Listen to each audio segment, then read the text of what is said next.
रवा 1 वाटी घेतली तर अर्धी वाटी साखर घ्यायची. स्टॉप करायला लागेल. बेकिंग सोडा किंवा बेकिंग पावडर आपल्याला यामध्ये ऍड करावी लागेल. पहिला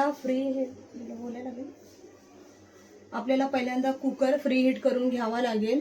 त्याच्यामध्ये आत पाणी वगैरे काही टाकायचं नाहीये. मीठ टाकू शकता आणि जाळी ठेवून फ्री हीट करून ठेवावा लागतो.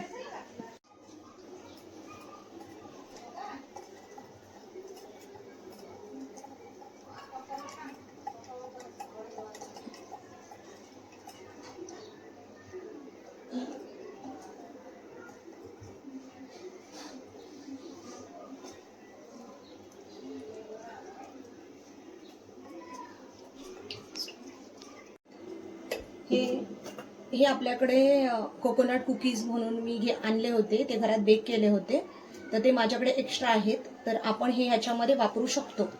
त्याने खूप टेस्ट वाढते आणि छान लागतं.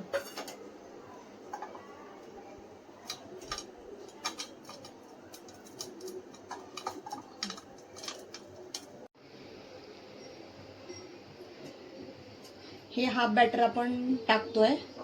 त्याच्यानंतर आपल्याकडे अजून एक्स्ट्रा कुकीज आहे. ती कुकीज पण आपण ह्याच्यामध्ये असं बीट करून टाकतोय. त्याच्याने टेस्ट खूप छान येते आणि याच्यामध्ये टुटी फुटी असल्यामुळे सुंदर लागतं.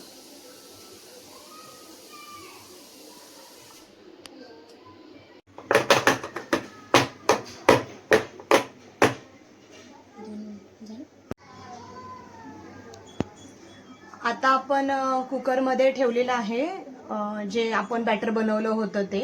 कुकर ऑलरेडी फ्री हीट करून घेतला होता. त्याच्यामुळे ह्याला 20 ते 25 मिनिटं आपल्याला स्लो गॅसवरती ठेवावं लागेल. गॅस स्लो फ्लेमवर ठेवायचा आहे. आता आपण हा डिमोल्ड करूया केक.